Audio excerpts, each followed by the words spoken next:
I will cite one story. It is a very interesting story. If you go to India, you will find one nice temple in Odisha.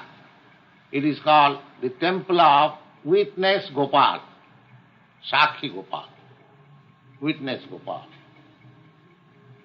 This Gopal was situated in a temple at Vrindavan. Now two Brahmins, one young and one old, they went to visit Vrindavan, the place of pilgrimage. And the old man, because at that time there was no railway, the journey was very hard sea, the old man felt very obliged, and he began to say to the young man, "My dear boy, you have done so much nice service to me, I am obliged to you. So I must return that service. I must give you some reward." So the young man said, "Oh, my dear sir, you are old man, you are just like my father, so it is my duty to serve you, to give you all comforts. I don't require any reward." Formerly the boys were so gentle, and still there are many boys like that. So the old man also thought that, "No, I am obliged to you, I must reward you." So he promised that I shall get you married with my youngest daughter. Now the old man was a very rich man, and the young man was not rich, he was poor, although he was Brahmin, learned. So he said that you are promising, you don't promise this, because your kinsmen, your family men will not agree. I am poor man, and you are rich man, you are aristocratic.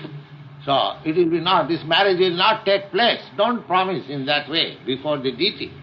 It is not good, because it is there. But he was firm faith that Krishna is hearing, and because the talks were going on in the temple, so it will not be fulfilled. No, because the old man became still more persistent. "Oh, my daughter I shall offer you, who can forbid me?" So in this way, when they came back, one day the old man proposed to his eldest son that your youngest sister should be married with that boy that I have promised. The eldest son of that old man became very angry. "Oh, how you have selected that boy to be husband of my sister? He is unfit, he is poor man, he is not so educated. Oh, this cannot take place." He did not agree. Then the mother of the girl, he came to the old man, "Oh, if you get my daughter married with that boy, then I shall commit suicide."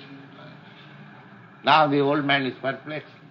Then one day, the boy was anxious that the old man promised before the deity. Now he is not coming. So he one day came to his house. "Well, my dear sir, you promised before the Lord Krishna, and you are not fulfilling your promise. How is that?" The old man was silent, because he was praying to Krishna that I am now perplexed. If I persist in offering this daughter to this boy, now there will be great trouble in my family. So he was silent. So in the meantime, the eldest son came out, and he began to quarrel. "Oh, you plundered my father in the place of pilgrimage. You gave him some LSD or something, intoxication. You took all the money from my father. Now you say that he has promised to offer you my younger sister, you fool." He began to say like that. Then all the neighboring gentlemen, they go, "What is the trouble? Here there is so much howling. Do you think, sir, that this boy is fit for my sister? We are aristocratic family and this and that," so on. So the young man said, the young man could understand, the old man is still agreeable, but these his sons and family members, as he suggested, they are not agreeable. So he explained the whole thing before all the gentlemen who came, that this is the fact. Now he promised. Now, for the sake of his son and wife, he cannot fulfill his promise. This was a promise before the Lord. In the meantime, the old man's eldest son, he was atheist, he voluntarily says, well, if your God comes and gives witness, then I shall offer my sister to you. But he was confident that God will come. He said, yes, I shall ask God, I shall ask Krishna to come and give witness. So, before all gentlemen this was done, then the young man said, all right, let us now come to agreement that I shall call Krishna from Vrindavan to give witness in this matter. And when he comes, we will have to. All the other gentlemen, they also persisted, so there was some agreement. So, this boy went again to Vrindavan, this Gopal, and he prayed that, sir, you have to go with me. He was so staunch devotee, just like talking with friends. He did not think that is a statue, it is image. He is a God. That was his conviction. So, God said, how do you think that a statue can go with you? I am a statue. I cannot go. Then this boy replied, well, if a statue can speak, he can go also. Then Krishna said, all right, I shall go with you. Then there was some arrangement that you will not see me, but I will go with you. I will go with you, and you will hear the sound of my nupur. A nupur is an instrument which is fixed up in the leg of Krishna. It sounds like chin, chin, chin, chin, just like.